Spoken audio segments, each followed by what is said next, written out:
ರಾಹುಲ್ ಗಾಂಧಿ ಅವರು doctor BR Ambedkar, Jyotiba Phule ಅಂಥವರ ಒಂದು ವಿಚಾರಧಾರೆಗಳಿಂದ ಪ್ರೇರೇಪಿತರಾದವರು ಮತ್ತು ಸಾಮಾಜಿಕ ನ್ಯಾಯಕ್ಕಾಗಿ ಹೋರಾಡ್ತಾ ಇರೋರು, ಸಂವಿಧಾನದ ಆಶಯಗಳಿಗೆ ಸರಿಯಾಗಿ ಕೆಲಸ ಮಾಡುವಂಥವರು.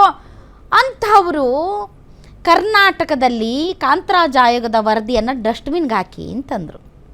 ಆ ಕಡೆ ತೆಲಂಗಾಣದಲ್ಲಿ ರೇವಂತ್ ರೆಡ್ಡಿ ಅವರು ಸಿದ್ದರಾಮಯ್ಯನವ್ರಿಗಿಂತ ದೊಡ್ಡ ಲೀಡ್ರಾ? ರೇವಂತ್ ರೆಡ್ಡಿ ತೋರಿಸಿದಂಥ ಕಮಿಟ್ಮೆಂಟನ್ನು ಡೋಂಟ್ ಕೇರ್ ಮಾಸ್ಟರು ಸಿದ್ದರಾಮಯ್ಯನವರು ತೋರ್ಸೋಕ್ಕಾಗಿಲ್ಲ. So that is the commitment towards OBC. ಸಿದ್ದರಾಮಯ್ಯನವರು ಮೊದಲ ಬಾರಿ ಮುಖ್ಯಮಂತ್ರಿಯಾಗಿದ್ದಾಗ ಯಾವುದೇ ರೀತಿಯ ಮುಂದಿನ ಯಾವ ರೀತಿಯಾಗಿ ನನಗೆ ಬ್ಯಾಕ್ ಫೈರ್ ಆಗುತ್ತಾ, ಅನುಕೂಲ ಆಗುತ್ತಾ, ಅನಾನುಕೂಲ ನೋಡದೆ ಸಮಾಜದ ಹಿತದೃಷ್ಟಿಯಿಂದ, ಸಾಮಾಜಿಕ ನ್ಯಾಯ ಬರಬೇಕು ಅನ್ನೋ ದೃಷ್ಟಿಯಿಂದ ಏನೋ ಆರ್ಥಿಕ, ಸಾಮಾಜಿಕ, ಶೈಕ್ಷಣಿಕ ಒಂದು ಸಮೀಕ್ಷೆಯನ್ನ ನಡೆಸಿಕೊಟ್ಟಂತ.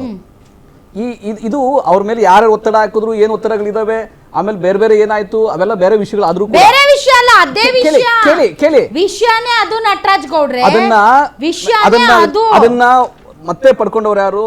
ತೆಲಂಗಾಣ ಆಗ್ಬೋದು, ಬಿಹಾರ ಆಗ್ಬೋದು, ಇವರ ಅನುಕರಣೆ ಆಯ್ತು. ಇಡೀ ದೇಶದಲ್ಲಿ ರಾಹುಲ್ ಗಾಂಧಿ ಆದಿಯಾಗಿ, ಇವನ್ ನರೇಂದ್ರ ಮೋದಿ ಆದಿಯಾಗಿ ಸಿದ್ದರಾಮಯ್ಯನವರ ಅನುಕರಣೆ ಮಾಡಬೇಕಾಗಿ ಬಂತು. ನಮ್ಮ ಕಾಂಗ್ರೆಸ್ ಪ್ರಣಾಳಿಕೆಯಲ್ಲಿ ಹಾಕಿದ್ವಿ ನಾವು, ಜಾತಿ ಜನಗಣತಿ ಮಾಡ್ತೀವಿ.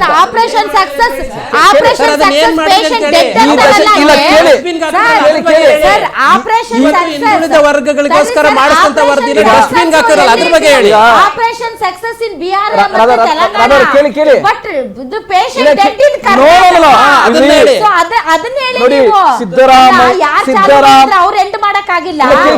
ಸಿದ್ದರಾಮಯ್ಯನವರು ಆರಂಭ ಮಾಡಿದ ಈ ಸಾಮಾಜಿಕ, ಆರ್ಥಿಕ, ಶೈಕ್ಷಣಿಕ ಸಮೀಕ್ಷೆ ಇದೆಯಲ್ಲ, ಸಮಾಜದಲ್ಲಿ ಸಮಾಜ ನಿರ್ಮಾಣ ಆಗ್ಬೇಕು ಅಂತ. ಒಂದು ನಿಮಿಷ ಉಪಯೋಗ ಏನ್ ಹೇಳಿ. ಈ 2 ದಶಕಗಳ ಮುಂದೆ ಕೇಳಿ, ಇಡೀ ದೇಶದಲ್ಲಿ ಮೋದಿಯವರು ಕೂಡ ಹಾಕಿರೋ ಸಮೀಕ್ಷೆ ಬಗ್ಗೆ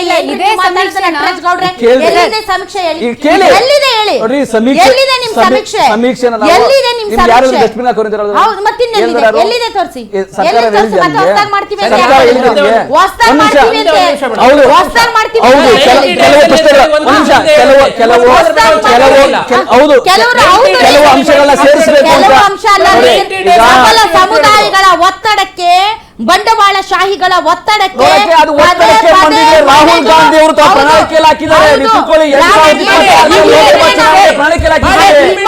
ನರೇಂದ್ರ ಮೋದಿ ಅವರು ಈ ಒತ್ತಡಕ್ಕೆ ಮಣಿದು ಜಾತಿ ಜನಗಣತಿನ ಮಾಡಕ್ಕೆ ತೀರ್ಮಾನ ಮಾಡಿದ್ದಾರೆ ಸರ್ಕಾರ. ಸಿದ್ದರಾಮಯ್ಯನವರ ಕೊಡುಗೆ,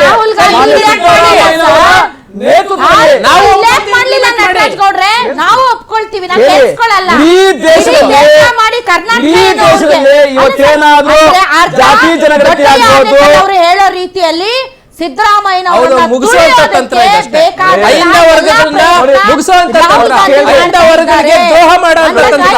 ಅಹಿಂದ ವರ್ಗಗಳಿಗೆ ಕೆಲವು ನೋಡಿ, ಯಾವುದೇ ರೀತಿ ಯಾರೇ ಏನೇ ಸಂಚು ಮಾಡಿದ್ರು ಕೂಡ ಸಿದ್ದರಾಮಯ್ಯನವರ ನಾಯಕತ್ವವನ್ನ ಯಾರು ಏನೂ ಮಾಡಕ್ ಸಾಧ್ಯ ಆಗಲ್ಲ. ಯಾರೋ ಮಾಧ್ಯಮದಲ್ಲಿ ಕುತ್ಕೊಂಡು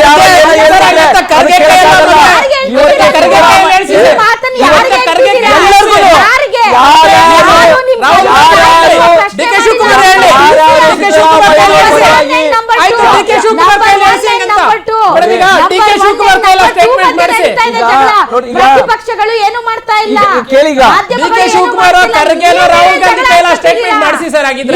ಮುಖ್ಯಮಂತ್ರಿ ಆಗಿದ್ದಾರೆ, ಅವೆಲ್ಲ ಅಗತ್ಯನೇ ಇಲ್ಲ. DK ಶಿವಕುಮಾರ್ ಅವರನ್ನ ಮುಖ್ಯಮಂತ್ರಿ ಮಾಡ್ಬೇಕು ಅಂತ ತುಂಬಾ ಆಸೆ ಇದ್ದಂಗಿದೆ. ಸಮಾವೇಶ ಯಾವ ಭೋಜನಕೂಟ ಮಾಡಕ್ ಬಿಟ್ಟಿಲ್ಲ. ಅತ್ಯಂತ ಹೆಚ್ಚು ನಾನು 2ನೇ ದೇವರಾಜ ಅರಸ್ ಆಗ್ತೀನಿ ಅಂತ ಹೋದಂತ ಸಿದ್ದರಾಮಯ್ಯನವರಿಗೆ ಕಾಂತರಾಜು ಆಯೋಗದ ವರದಿಯನ್ನ ಅನುಷ್ಠಾನಕ್ಕೆ ತರಕ್ಕೆ ಬಿಡದೆ ಅವರನ್ನ ವೀಕ್ ಮಾಡುವಂತ ಪ್ರಯತ್ನವನ್ನ ಯಾರು ಮಾಡಕ್ಕಾಗಲ್ಲ.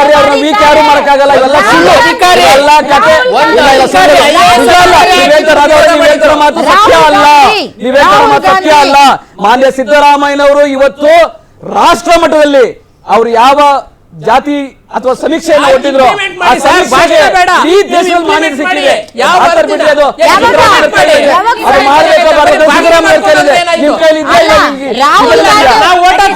ಸಿದ್ದರಾಮಯ್ಯನವ್ರ ಕೈದಲ್ಲಿ ಸಿದ್ದರಾಮಯ್ಯನವರ ಯಾವ ಅಂಬಿಕಾ ಮೇಡಮ್ ಒಂದ್ ನಿಮಿಷ, ಅಂಬಿಕಾ ಮೇಡಮ್ ಒಂದೇ ಒಂದು, ಯಾರು ನಮ್ಮ ರಾಹುಲ್ ಜಿ, ಏನ್ ಹೇಳಿ, ರಾಹುಲ್ ಜಿ ಅವ್ರ ಬಗ್ಗೆ ಅವರು ಮಾಡಿದಂತ ಒಂದು ಭಾಷಣ.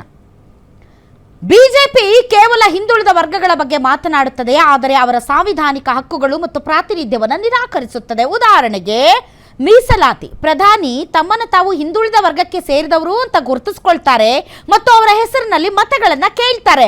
ಆದರೆ ಇಂದಿಗೂ ಕೇಂದ್ರೀಯ ವಿಶ್ವವಿದ್ಯಾಲಯಗಳು, ನ್ಯಾಯಾಂಗ, ಅಧಿಕಾರಶಾಹಿ, ಖಾಸಗಿ ವಲಯ ಮತ್ತು ವ್ಯವಹಾರಗಳಲ್ಲಿ ಹಿಂದುಳಿದ ವರ್ಗಗಳ ಭಾಗವಹಿಸುವಿಕೆ ಅವರ ಜನಸಂಖ್ಯೆಯ ಪಾಲಿಕೆಗೆ ಹೋಲಿಸಿದರೆ ನಗಣ್ಯ. ಹೀಗಾಗಿ ಜಾತಿ ಗಣತಿಯನ್ನ ಮಾಡಿದರೆ ಅಂತಹ ವರ್ಗಗಳಿಗೆ ನಿಜಕ್ಕೂ ಕೂಡ ಒಂದು ಸ್ಪಷ್ಟವಾದಂತಹ ಹಕ್ಕು ಮತ್ತು ಹಕ್ಕುಗಳು ದೊರೆಯುತ್ತವೆ ಅಂತ ಭಾಷಣ ಮಾಡಿದಂತ ರಾಹುಲ್ ಗಾಂಧಿ, ನಾವು ಶೈಕ್ಷಣಿಕ ಮತ್ತು ತಡ್ರಿ ಅಂಬಿಕಾ ಮೇಡಮ್, ನಾವು ಇಡೀ ರಾಷ್ಟ್ರಕ್ಕೆ ಮಾದರಿ ಆಗುವಂತೆ ಜಾತಿ ಗಣತಿಯನ್ನ ನನ್ನ ಪಕ್ಷದ ನೇತೃತ್ವದಲ್ಲಿ ಇರುವಂತ ರಾಜ್ಯಗಳಲ್ಲಿ ಮಾಡ್ತೀನಿ ಅಂತ ಆರ್ಥಿಕ, ಸಾಮಾಜಿಕ, ಶೈಕ್ಷಣಿಕ ವರದಿಯನ್ನ ಮಾಡಿ 10 ವರ್ಷಗಳ ಕಾಲ ಹಂಗೆ ಸುಮ್ಮನೆ ಬಿಟ್ಟು ಲಾಸ್ಟ್ಗೆ ಕೊನೆಗೆ ಅದನ್ನು ಡಸ್ಟ್ಬಿನ್ಗೆ ಹಾಕಿ ಅಂತ ಹೇಳಿ ಕಳಿಸ್ತಾರೆ ರಾಹುಲ್ ಗಾಂಧಿ ಅವರು. ಮತ್ತೊಂದು ಕಡೆ ಮೋದಿ ಅವರು ಪಾಠ ಮಾಡ್ತಾರೆ. ಅಷ್ಟೊಂದು ಕಾಂಗ್ರೆಸ್ಸಿಗೆ ಕಾಳಜಿ ಇರ್ತಿದ್ರೆ, ಬ್ಯಾಕ್ವರ್ಡ್ ಕ್ಲಾಸಸ್ ಬಗ್ಗೆ ನಿಮಗೆ ಅಹಿಂದ ಬಗ್ಗೆ ಕಾಳಜಿ ಇರ್ತಿದ್ರೆ, ನೀವು 39 ವರ್ಷದಿಂದ 39 ಬಾರಿಗೆ ನಾನು ಹೇಳ್ತೀನಿ 2051ರಲ್ಲಿ ನೀವು ಮಾಡಬೇಕಿತ್ತು, 61ರಲ್ಲಿ ಮಾಡಬೇಕಿತ್ತು, 71ರಲ್ಲಿ, 81ರಲ್ಲಿ, 91ರಲ್ಲಿ ಮಾಡಬೇಕಿತ್ತು. ಏನಾಗಿತ್ತು ಆಗ? ಜಾತಿ ಗಣತಿ ಮಾಡಬೇಕಿತ್ತು. ಪ್ರೀ ಇಂಡಿಪೆಂಡೆನ್ಸ್ ಅಲ್ಲಿ 1931ರಲ್ಲಿ ಜಾತಿ ಗಣತಿ ಮಾಡಿದ್ದು ಬ್ರಿಟಿಷ್ ಕಾಲದಲ್ಲಿ ಆಗಿದ್ದು ಬಿಟ್ರೆ ಈ ಐತಿಹಾಸಿಕ ನಿರ್ಧಾರ ತಗೊಂಡಿದ್ದು ಮೋದಿಜಿ ಅವರು ಮತ್ತೆ ಕೇಂದ್ರ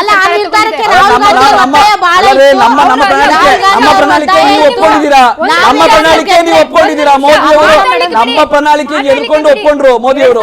ನಮ್ಮ ಹೋರಾಟ ಅದು.